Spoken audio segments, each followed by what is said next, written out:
Hello and welcome back to the Odds Play For podcast. I'm Charlie Horner, joined once again by Kieran Lawler. How are you doing? I'm alright, my friend. Yourself? I'm not too bad, not too bad. This is the Thursday team talk, and today is going to be the managerial special. In light of the fact that we've had the first casualty of the season, could we have a moment's silence for Jan Siewart, everybody? It wouldn't make for a good listen if we did any silence, so I'm gonna butt in. No offence, Mr. Siewart, but it's all right. So on what we do on a Thursday team talk is we take a big topic and we mull over it. And this week it is about the managerial change at Huddersfield. A deserved sacking, in my opinion. One win in 19 games. It's it's not the greatest, 3 draws though in that time. It only leaves the 15 losses, so it doesn't. 15 losses in that time, so it doesn't look too bad now, But no, I think it was definitely a deserved sacking. Last season, I think they let him off because he was in the Premier League and it was tough to get a result with Huddersfield in the Premier League. Never should have got rid of David Wagner, but that was their choice. So he's gone now as well.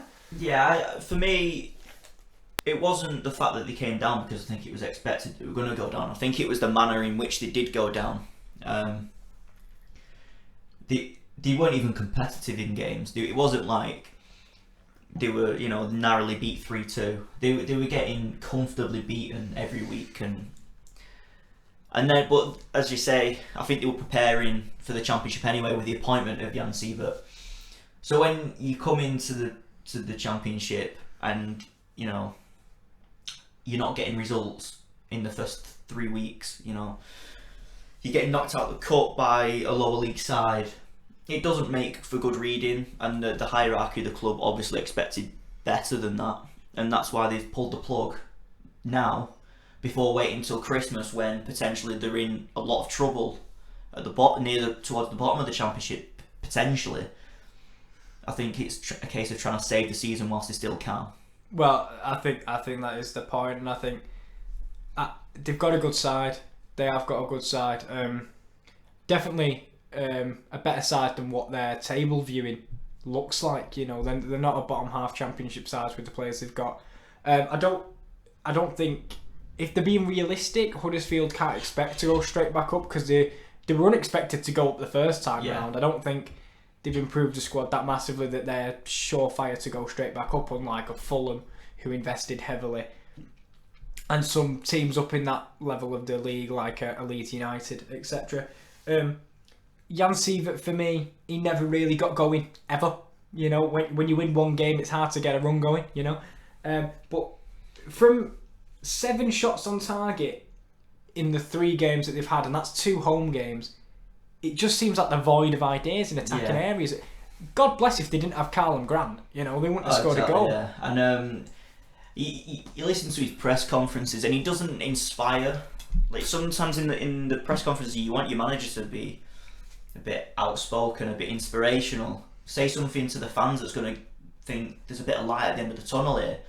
And you listen to his press conferences and they're so pessimistic and they're so down and they lack any sense of life. And I just weren't impressed with that either. And not only on the pitch but off the pitch, he just wasn't an inspiring man. I don't think he makes the move from under 23 / reserve teams, whatever you want to call Dortmund's second team. It's a reserve team, it's a under 23.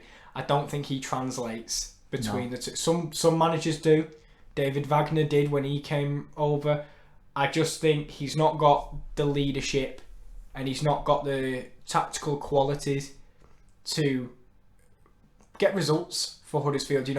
I think he should go back, maybe not to Dortmund because that role's taken, but go back to a second team and go back to an under 23 side, because I just don't think England's for him. No, I think it's a very risky policy as well that Huddersfield have adopted over the last couple of years in terms of getting these youth coaches. Because on one hand, you could find a gem like David Wagner, and you've seen the contrast between the two that they've gone for. You've got David Wagner and Jan Siewart. On one hand, you can really find a gem of a coach and someone who's really inspiring and can get the best out of his squad, and then you got the other hand where it's Jan Siewart was just he just wasn't very good tactically. He couldn't inspire the team. He didn't look like he was ready, like you say. So it's a risky policy. Whether they stick to that policy or not, I'm not too sure. Or whether they go for a steady pair of hands to really consolidate in mid-table this season, I'm not too sure. Well, but it is going to be interesting to see who they go for next. It is, and I think whoever it is needs to come in and make an instant impact. Yeah. There's been, sadly, too much damage to Huddersfield.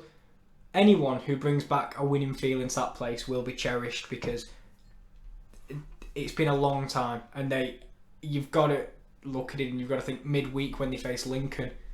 Yes, it was a cup game, but they had to win that game to just give some sort of glimmer of hope for the fans. And when I've got to admit, if I was a fan of Huddersfield now and you're at home to Lincoln and you lose, you just sit there and think, are we ever going to win? Yeah, you think your club's cursed. Yeah, literally. And we've been in that situation ourselves, just getting beat every week, going, is this club cursed or something? Because they just, well, especially when you're getting beat off lower league sides in the cup, you're thinking, there's literally no light at the end of the tunnel. And I can sympathise with the way that Huddersfield fans are probably feeling right now, but it's probably going to get better before it gets worse, in my opinion. Especially if they appoint the right man. It can't get much worse. I apologise. Could do a Sunderland, but no, I don't think that they will. But should we take a look at some of the potential candidates for the role at John Smith Stadium? Of course we can. So obviously, Mark Hudson is the caretaker manager for now. He's gonna get a few games, it's been said, to prove himself, and he's currently the favourite to be the next permanent manager. Again, it's giving someone inexperienced a chance at this level.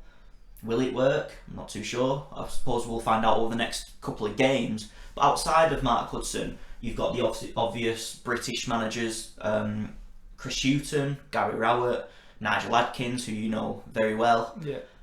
Sol Campbell's up there. Sol Campbell, who did a fantastic job at Macclesfield, he's up there. There's options, but will they go for the British route, or will they go for the inexperienced European managers come in and work under the sporting director?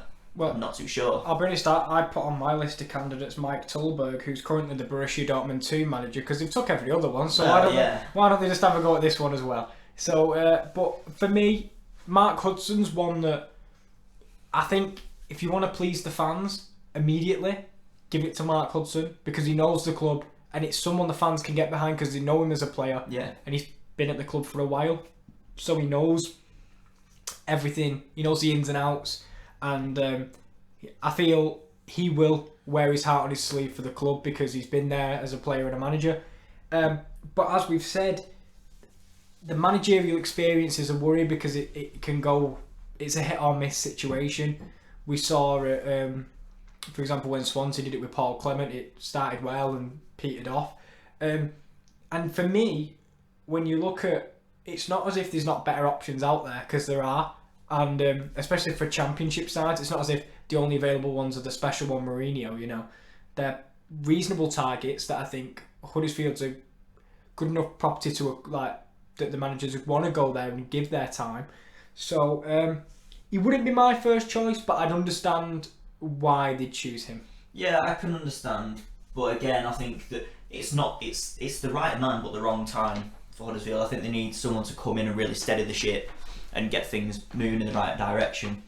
In my opinion, the man I would go for is Chris Hughton, just because he's done it thousands of times before. He's experienced. He can change the atmosphere in a dressing room. He can get a team from a really bad atmosphere to a league winning side. We've seen it before with Newcastle, we've seen it before with Norwich, we've seen it before with Brighton. He was doing a great job at Birmingham as well. So I think if Huddersfield want to steady that ship and get the atmosphere in the right direction, that's potentially a direction to move in. Alternatively, if they're going to go for this inexperienced European coach, but you want a bit more security in that, Daniel Stendel of Barnsley would be another good option because he's got a winning mentality from his time at Barnsley. He's created a very good, young, vibrant squad.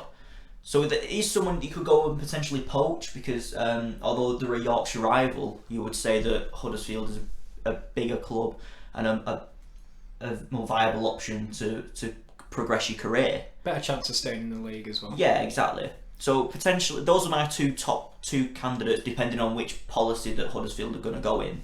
Where would you go? My two are Houghton and Adkins. Yeah. For me personally, I understand the Stendhal thing, and I think it might be difficult to get away because maybe he's got something going at Barnsley, so it's easy to and they'll have to pay a compensation fee, obviously, to buy him out his contract. So it's always better to go for one of them free agent managers.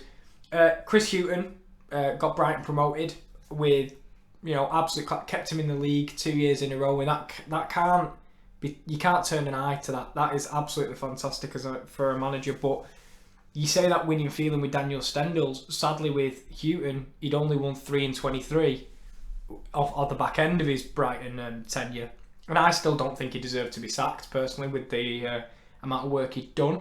But maybe he's lost that winning feeling, and if you want someone to come into Huddersfield where they're not used to a winning feeling, and Houghton's on a losing streak almost, the two things don't tie well. Whereas for Adkins, who came into Hull and he overperformed. I'm going to say that to go from to what he's used to, Adkins, especially with us anyway, what I can say is that turnaround job, because he took us from bottom in December to outside playoff contenders by the start of January, and that you can't look over that. So I think that's very similar to the Huddersfield situation at the moment. Is Huddersfield are down there at the bottom, they haven't got a point. Within a month they could be playoff contenders under Adkins, just because he's done it before and it's been proven. Now I agree with you, but I'm just going to play devil's advocate and say Nigel Adkins was in charge when you were. He was the man who got you to bottom in December. Now, I really like Nigel Adkins, but is that, he started the season with such poor form, albeit he turned it around and, you could have reached playoffs by the end of the season, but is that a negative, or is it the positive to go, well, he managed to turn it around and get a good winning feeling in the squad? I think that. You can look at it as in that, but you can also look at it as the adaptability. He spots things that aren't going well, fixes them, and plugs the gaps that need to be plugged. And you've got to remember he was under really tough conditions, because you can see why he left in the end. It's because the owners and him didn't align. So when you've got an owner at Huddersfield who is willing to back you, he's a fan of the club, he's a local lad as well. Exactly, so. Willing to back you. I think for me, after I've talked myself into it, it may be the bias, but for me, Nigel Adkins is a crowd pleaser, because I know he immediately had us all invested, posting pictures of his breakfast on Twitter. We loved it, and I'm sure Huddersfield fans love a bit of wheats and oats in the morning. But now I've changed my mind. I think my pick would be Adkins now. Just a bit of bias, but yeah. Yeah, well, that's fair enough. Ita Karanka, Paul Cook at Wigan. He's done a great job. I think Danny Cowley and Nicky Cowley could be a great option. Been in Huddersfield recently, so yeah.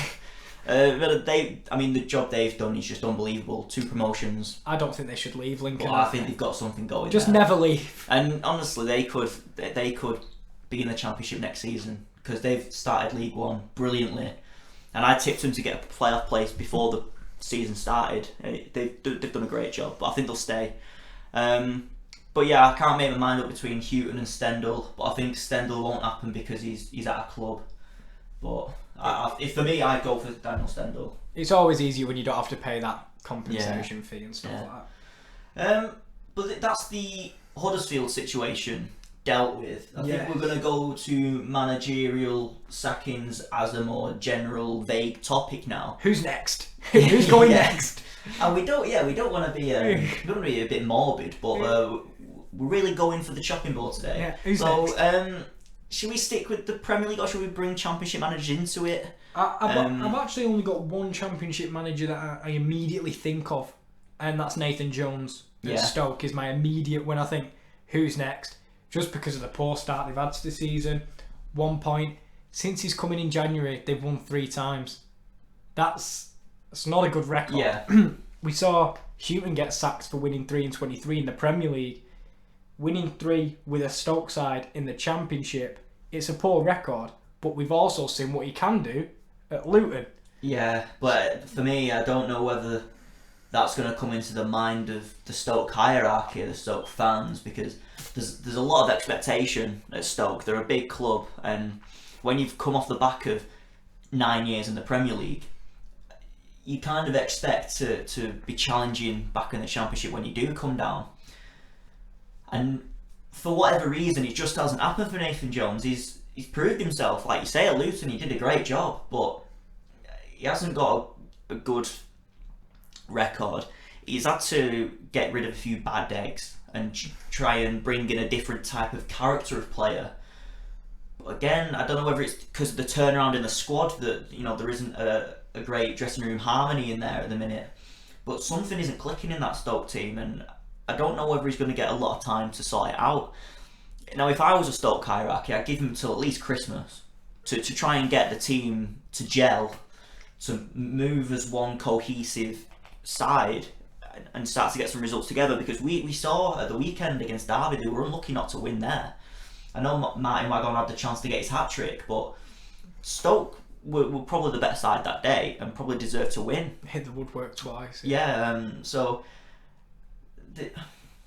it's a difficult one, but I probably agree with you. I don't think he'll last the season. I don't know whether he'll be next to go, but I certainly can't see him lasting the whole season, which is unfortunate because, like you say, he's done a great job elsewhere. Have you got any Championship managers in mind apart from? Because I was looking at the table last night and nothing really shouting out at me. No, but I think it's unfair to start speculating after three games. I don't know. But Jan Sievert's gone after 3, but it's quite unfair. So what we're going to do now is move to the Premier League after only 2 games. And I know Birmingham had a good start, but I can't see Pep Clotet being there at the end of the season either. But that's just a wild prediction. It's interesting to see if on not the who's next. If Sheffield Wednesday give their head coach Lee Bullen Lee Bullen a full-time job. Well, they've had a good start, so I can see him being given the job to the end of the season. I don't think there's any reason why they wouldn't, unless someone available comes up that they really are interested. Any of the managers we've just listed there. Potentially, yeah. If you can get a Chris Houghton or a Nigel Adkins, then yeah. Right. But after the start, I don't think you can deny Lee Bullen the job. No. But yeah, let's move to the Premier League. Who's next? Yeah, I mean, immediately from the top of my head. I mean, and again, it's only been 2 games. But the 2 names on the top of my head would be Roy Hodgson and Ralph Hasenhüttl. Ooh, I put Javi Gracia just because of the start he's had. The start they've had and the end of last season were very poor. Yeah, and my worry is for Javi Gracia. They've yet to score a goal, and yeah, they were against Everton, and they were against Brighton. Yeah, Brighton on the opening day. Yeah, it was Brighton. Yeah, sorry. But they're yet to score a goal, which is a worry. They've obviously brought in Ismail Assar, who I don't think's had a game yet, so it'll be interesting to see how he gets on. But my worry for Javi Gracia is, I was looking at the fixtures last night, and say if he comes out of August winless, and then he goes into September, Arsenal, Man City and Wolves, I can't see them picking up. That's tough. Any points in that process. So, for example, if they do have a bad August, and they do have that September's tough for any team, we could see him gone by the end of September. Especially with the Watford culture. Oh. I mean, it's a miracle he's lasted this long. I think he's the only manager for a long time to start 2 seasons in a row. It's kind of a similar situation to Sunderland in that regard. But it's a lot of managers queuing outside a rotating door, isn't it? Yeah. When we see one come out, next your turn, and then in now. Yeah, it's kind of like, oh, well, Javi, you've done a great job. You've lasted a long time, but your time's up a bit there, fella. But no, yeah, they've had a poor start. They're not one for sentiment at Watford, are No, most definitely not. You got to the FA Cup final. Oh, but you didn't win it. So jog on, get out there, son. But yeah, I do agree with that. Javi Gracia, but Roy Hodgson, similar situation really. Yeah. Haven't scored a goal. Played Sheffield United at the weekend and didn't look great at all. Everton at home. Okay, they got a point, but it doesn't inspire you when you're not scoring goals, you're not creating chances, you're not even looking like you're gonna score. To me, it looks like it's early to say, but maybe keeping Zaha was to their detriment because I don't think he's gonna be the same passion he had last year. And I worried for Crystal Palace before the transfer window was over because I thought he was going to leave, but I worry for them now as well. And Roy did fantastically to do as well as he did with Crystal Palace because it's a very uninspiring side at Crystal Palace. Yeah, I was about to say that. Yeah. And I feel bad saying it because I don't mind Crystal Palace. They're just uninspiring, and the signings in the summer uninspiring, and there isn't much to get excited about. I agree. But then again, is Roy Hodgson an inspiring manager? I'd say, I mean, for as well as he's done, he's not the most inspiring guy. And I just think things have got a bit stale, perhaps. He's been there for a couple of years. He's done well. But again, the recruitment hasn't been good enough. They're not creating chances. They're not playing a style of football that we're used to from Crystal Palace. For me, I don't think he'll last a season. I think this may be his last job in management. Yeah, I think. And what a career he's had. What a fantastic career he's had. Well, and this is in no way, slagging Roy Hodgson off as a manager, because I think he has been a very good manager. I think Liverpool fans will disagree, and potentially England fans will disagree. But I mean, the England job's a poison chalice. Unless your name is Gareth Southgate. Yeah, I mean it is just a poison chalice. You set up to fail from the moment that you walk in the first press conference. So he was unlucky there, and albeit he didn't get the best results, but we'll let him off.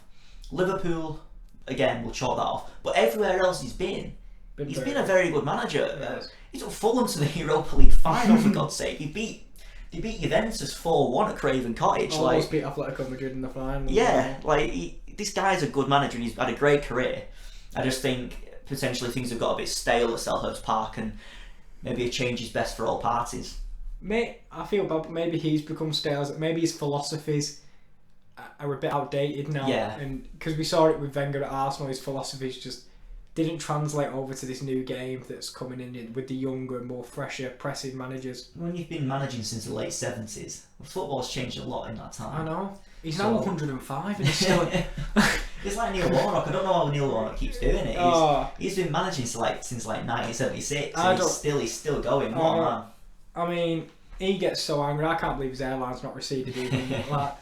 But next we talked about was Ralph. Joking aside, Ralph Hasenhüttl. Yeah.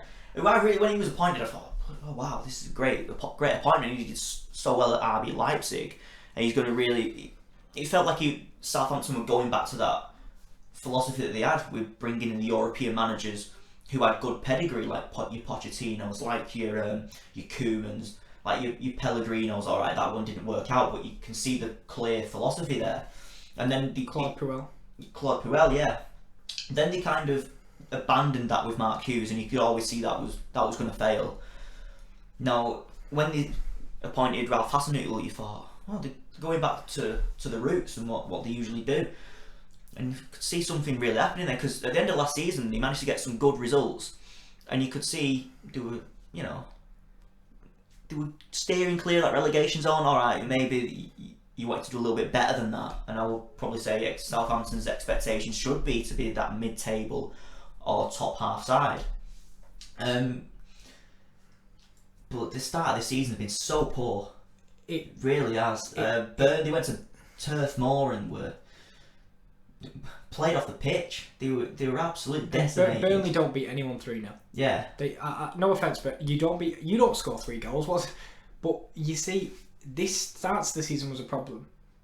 But they actually haven't won in 7 Premier League games, so they didn't win any of the last 5 in the previous season. And my worry for them is, we always say we were saying before the podcast about home games. They're without winning the last 3. Yes, one was to Liverpool. The other one was to Huddersfield and to Bournemouth. Yeah.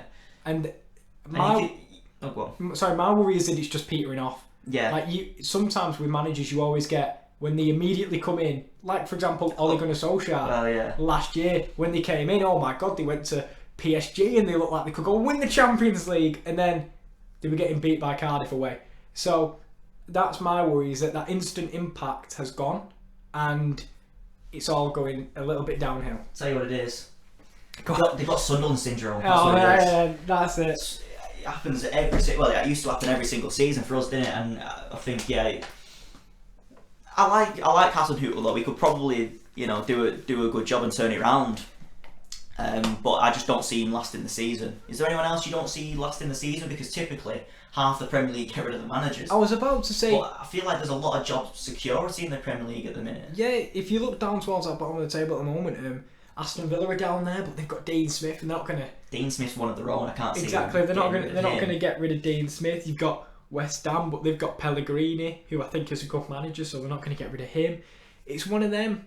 I look at the Premier League, and as you've said, you look at them and you just go, will they find someone better out there? No, not really. Yeah. So Everton, you've got Marco Silva, he's going to be fine. So for me, mainly I was looking at the Premier League and the Championship, and I think it may be because it's so early, but I can't see anyone. They were the 3 I could think of. Yeah. And yeah, I agree. But apart from that, I think everyone else is safe for now. Yeah. Before we hit December and everyone's gone. Yeah, between December and March, half the Premier League managers gone. I know. Pep Guardiola out of a job. Yeah, get him out. What, he didn't win at the weekend? Jog on, son. No, but what we thought we'd do now is, and I don't think we should, because we could be here all day talking about every single manager in detail. But we're going to rank the Premier League managers, aren't we? Yeah. Because we've been seeing a lot of this on Twitter, and so we just feel like off the cuff, without too much prep, we're just going to reel off what we think our rankings of Premier League managers are, because we've seen a lot of rubbish out there on Twitter. Brendan Rodgers in the bottom 5. That was a joke. This is where we can vent all our frustrations about who we saw in what certain positions. Yeah, so do you want to reel off your top 5? Best manager in the league, Pep Guardiola. It hurts me to say, but he is. Second for me is Jurgen Klopp. Third for me is Pochettino. Fourth for me is Unai Emery, and fifth is Brendan Rodgers. I agree with you, but I'm going to put Rodgers in fourth just because I love the man. Fair enough. I love his philosophy. I love his outlook on football, and I like Emery. And on paper, he's won more. Blah blah blah. But he's not won almost a treble in Scotland. So. What is that? The new? You've not done it on a cold Tuesday night in Stoke. You've not done a treble in Scotland. No, I really like Brendan Rodgers' Guardiola philosophy. Yeah, I've not seen I like Brendan Rodgers' philosophy, and he should be managing an elite club at some point in his career. I mean, albeit he's already been at Liverpool, but he did all right there. He almost won a title. Yeah. Give him the Barca job. Should we go with the bottom 5 managers? Because then you feel like between like I was going to say in that middle bracket, I see people like Eddie Howe. Yeah. I see Sean Dyche, Marco Silva. Yeah. It's tough when you think of a bottom 5 because, for example, I'd put Ralph Hasenhüttl at the moment in the bottom 5. I'd also put Javi Gracia in the bottom 5 at the moment. Steve Bruce in the bottom 5 at the moment. It's a struggle because where do you put people like Chris Wilder? Because he's a great manager, but he's not done it in the Premier League. Yeah, no, I understand this. This is where some arguments have developed online, because you've got on one hand people putting Ole Gunnar Solskjaer up to the upper part of the table and Frank Lampard, but then Chris Wilder and Dean Smith towards the bottom, and now that's complete club bias. This is the thing. Because you've got, he's managing Manchester United, therefore he's a better manager. But if you, alright, maybe Ole Gunnar Solskjaer's not the best example. Maybe it's more Frank Lampard, because Ole Gunnar Solskjaer has won titles out in Norway, and okay, it's Norway, but Molde weren't the top club in Norway when he took over, but when he left, they were. But the Frank Lampard situation, alright, he had a good season at Derby, but he's inexperienced. Can you say Ole Gunnar Solskjaer, Frank Lampard are better than Dean Smith or Chris Wilder? I'm not too sure. I think Chris Wilder has got to be in the top half for me. This is the thing, he's got the managerial acumen, and for me, for Lampard, he met expectation. I don't think he surpassed expectation, or not for me. I always think of Derby as a playoff team, because that's where they've been for how, God knows how, basically always the bridesmaid, never the bride, because they never get promoted, no offence. But so I personally would put Lampard towards that bottom half. But I'm struggling to see where else, for example, Solskjaer's probably down there, because you have to look at their resume. For example, Pellegrini, who's got a massive resume, he may not. It's hard because these managers have worse teams, but are better tactical managers than the people that are at the big teams, where they can rely on having great players. And I'm not saying that's what they do, but it helps. Yeah, no, I agree, and that's why it's difficult to rank. And we're not going to do a conclusive list because it'd take too long and there'd be too much to dwell over. But it's a big debate in terms of, is it club or style or tactics or this is the thing. I trophies. Think you'd have to have an individual list for each one. Who are the best tactical managers in the who is the best clubs in the Premier League? Yeah, or trophies. You know what I mean? Because you could say, Brendan Rodgers won 8 trophies in Scotland, but do those 8 trophies in Scotland rank above Ole Gunnar Solskjaer's league titles in Norway, or do they beat Unai Emery's PSG titles? You know what I mean? It's difficult to rank. Umpteen Europa Leagues is. Yeah. So I think it's not the greatest thing to do this conclusive list. It's worth a debate. I think right at the bottom, I would go Steve Bruce, and that's not because he's Newcastle manager. I just think he's not a Premier League manager. No, I think he's a Championship manager. He wins promotion. That's about it. Yeah, he's in that Neil Warnock class of he's a great Championship manager, but in no way is he a Premier League manager. I don't subscribe to that. So I put him bottom, down there with him. It's really tough, isn't it? It is tough because they've all got Premier League jobs on merit, and they've all had decent spells. You'd have to put Graham Potter down there. Oh yeah. You'd have to, because he hasn't. That's a fair enough proved point. himself in.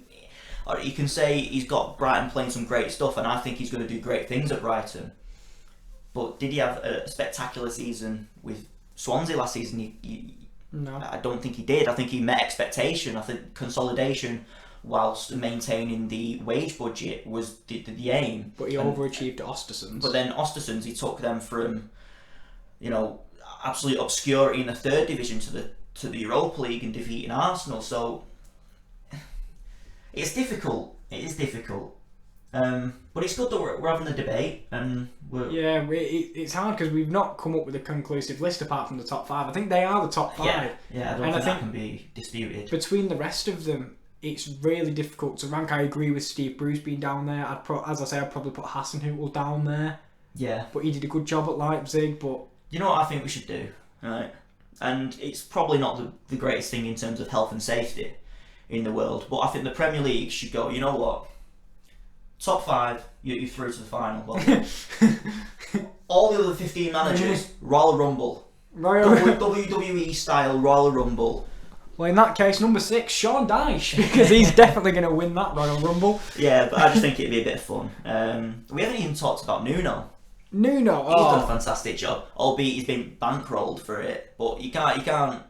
Well, this is the thing, because what he's got to do is he's got to manage Wolves and the Portuguese national side at the same time, and he's doing really well. I think it's going to be interesting to see how he does in the Europa League. To be fair, I did see something funny on Twitter. Someone put Nuno Espirito Santo and Wolves prove one thing: Portugal is nothing without Ronaldo. But no, it will be interesting. It's getting that balance with the squad he's got because he likes a small squad. But I think his style of play causes problems for the Premier League, and I don't think Europe is used to seeing that side because it's always different. Because when you go to Italy, they play a defensive style of play with bullying you, really strong style of play. Spanish, it's like passing in between the lines, tiki-taka sort of stuff. Yeah. So it's nice to see all these teams match up against each other. Yeah, it's quite good because it's a style of play that we've not seen for a while in terms of defending deep and then just going all out on the counter attack. Sticks to his 5 at the back. Yeah, yeah. Sort of... Doesn't change in terms of depending on an opponent. He sticks to his style, and I like that in a manager. There's always two. You can always say, he's not being adaptable enough, but there's a balancing act in terms of you've got to stick to your style at some point. And there's no need to adapt because when I don't mean there's no need to adapt, like just be stubborn about it, but that style of play hasn't made them come unstuck. It may do in the future because people become knowledgeable to it and they'll counter it, but at the moment, why change it when it's working? I was going to say, don't fix something that isn't broken. Exactly. It's working against the top 6, as we said. They've took points off every member of the top 6, I think, bar Liverpool maybe, but I'm not sure on that one. And the only struggle for them was facing the smaller sides. So do you know what? When they go to the Europa League, they're going to hate facing Ostersunds and stuff like that because they'll struggle against them and then go and beat Milan or something. Yeah. But that's been a great debate on the topic of management. And now it's a part of the podcast that we're going to introduce into Thursday Team Talk weekly is a trivia section. Oh, aye. Now, of course, you can play along with us at home if you're listening, and eventually we will bring out an audience question, so you will have the opportunity to answer some questions. But for now, it's going to be a straight penalty shootout between me and Kieran. And the trivia this week is appropriately managerial based. Who'd have guessed, you know? Who wrote the script? This is amazing. But do you want to go first? We will be tallying these up and we will have a winner by the end of the season. It's like Ant versus Deck. It is. Just better on less budget. I'll start. Are we doing it like a penalty shootout? Yeah, so you go, yeah. Oh, we've got, what a system. I was going to say, as you can see, this was clearly thought out before. Oh, yeah. Making decisions while recording. We're amazing. I'm going to start simple. Okay. And on the topic of the vacant Huddersfield job, one of the candidates. Name 3 of Nigel Adkins' managerial roles. Scunthorpe, Hull, Southampton. Oh, that is 1 point to Charlie Horner, ladies and gentlemen. Other teams you could have: Reading, Sheffield United, and I would have given you double points if you'd have got Bangor City. But there you go. Alright, question 1 for Kieran. Oh, this is going to prove how bad I am. Which Spurs manager was sacked in 2008 after achieving just 2 points in 8 games? Got a feeling it's a big bald man. But I might be... you know what? Off the top of my head, I'm just going to go with Juan de Ramos. It was Juan de Ramos. Oh, he's not a big bald man, but... 1-1. I was kind of worried that if he was going to say Martin Yol. Yeah, I was. He was then replaced by the man himself, Jair Redknapp. So Juan de Ramos, 1-1. 1-1, yeah. I'll tell you what, it's not Pogba taking these penalties. Oh, too soon. Is it too soon? It's been a few days now. Oh, yeah. Next question. Last season, name 2 managers who won the Manager of the Month award, not from the top 6. So not Pep, not Klopp. That's difficult. That is difficult. There is 4 of them, so you need to get 2 of them. Oh, who can I remember who's had a good month last season? I'm going to take your first 2 answers as well. Oh. Yes. Now, this is not going to make for good listen, so I'm going to have to talk my way through my thinking now. I was going to say we need some sort of instrumental list. So I'm thinking Ralph Hasenhüttl came in and had a good impact. I'm thinking Nuno Espirito Santo must have won it at some point because they've had some great months. It's a tough one. I didn't expect this to be so tough. There's 4 of them. There is 4, but you only need 2. This is difficult. This is a difficult one. I'm not gonna lie. And I need you to lock them in so I know what you're giving me. Right, I'll go with Nuno for 1. So that's 1 locked in. Yeah. and I'll go Sean Dyche. Incorrect. Oh. Nuno is one. Yeah. Javi Gracia is yeah. another. Rafa Benitez Oh yeah. and Eddie Howe. Oh, fair enough. So that is a missed. I think that's hit the bar. I think. Yeah, is it the post? Question 2 for you. All right, you give me a difficult one. Who was Manchester City's manager when they were taken over by the Saudi Arabians? It was Mark Hughes, wasn't Yeah. it? Yeah! It's 2. That was an easy one. Oh, Charlie made the questions easy so I seem like a genius. Oh, cheers, mate. Manager of the month award. Gets easier. Number 3. Sheffield United, recently promoted. Who was manager when they were last in the Prem in 06-07? Oh, big man Neil Warnock. Yes, there we go. So it's 2-2, but I've got a penalty in hand. Right. If any question is gonna get you, I think this is it. So this is pretty much will you win or not. My next one is one that will get you, so I think I will. Name the 2 managers that was in charge of Derby in their tragic Premier League season 2007-2008. Paul Jewell. Yeah. I don't know the other one. Paul Jewell and... Oh my god. That's the tough one. I know Paul Jewell because he was horrific. Kenny Jackett, I don't know. No, it was Billy Davis. Yeah, I'd never get that. Did he come in as like a caretaker or did he genuinely take over? No, he was the manager who brought him up. Oh yeah, I only Yeah, remember. he brought him up, and then Paul Jewell did the rest of the season. I only remember Paul Jewell. Fun fact: I was at Paul Jewell's first game in charge. Did they lose? Yeah, we beat him 1-0. Last minute goal, Anthony Stokes, old red kit. Oh, what a man! What a moment. Yeah. Right, this next one will get you, I think. Okay, here we go. So that's 2-2 with 4th penalty being taken here. Yeah. Before this summer, when Aston Villa smashed multiple record signings, their last record signing was Darren Bent. What manager signed him? Gerard Houllier. Yes, well done. I remember that like it was yesterday because Well done. I almost cried when he left. Well done. I thought that one would throw you up because it was in between that. He was only in charge for like 7 months or something. He had a few health issues which made him have to resign, but nah, I'll never forgive him for taking Darren Bent from us. Very impressive, Charlie. Very impressive football knowledge. I think you'll get this one because it was kind of a very famous event. Oh God! Don't say that. That's put pressure on me. What was Arsene Wenger's 1000th game in charge of Arsenal? Oh, and what was the scoreline? Oh my God! No, I'm definitely not going to get this. I've got no football knowledge. Arsenal versus Man United. No, it was a 6-0 defeat at Stamford Bridge. I would not have got that. No, that's an. Oh, Charlie's pulled it back. Got you. I've got you. And this one, I think you're definitely going to get.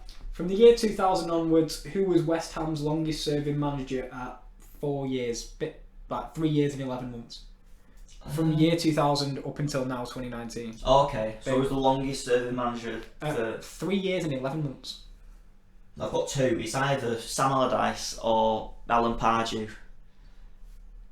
I'm going to go Sam Allardyce. You are right, Big Sam, which means you have won. Oh, have I won? You have, but do you want the last question? I was going to say, let me embarrass myself even more. This one's, I think, fairly simple. After how many games was Frank de Boer sacked at Palace? Was it 3? 5, but fair enough. It's not many anyway. Not many. But there we go. Charlie's won the managerial trivia for this week, and that puts him 1-0 up on the end of season leaderboard. We're going to take a week to for me recover from this humiliating defeat. Yeah. And we'll come back next week with the post-match Monday. Post-match Monday, yeah. And that'll be very rough, but I'll make it. And another Thursday team talk, which topic will be decided during the week, and we'll let you know. We'd like to do the Thursday team talks based on the major stories of the week. Of course, the major story of this week would have been VAR, but as we've mentioned quite a few times on this podcast, we are a VAR-free podcast. Because it's just going to cause too much controversy every week, and we'll end up talking about it all the time. Yeah. So we're going to leave it, and I think everyone's going to be pretty glad that we're going to not talk about it anyway. Well, that is the Thursday team talk for this week. Please remember to follow us on Twitter at alltoplayforpod. Remember to follow Kieran at Key Lawler and myself at Charlie Horner _.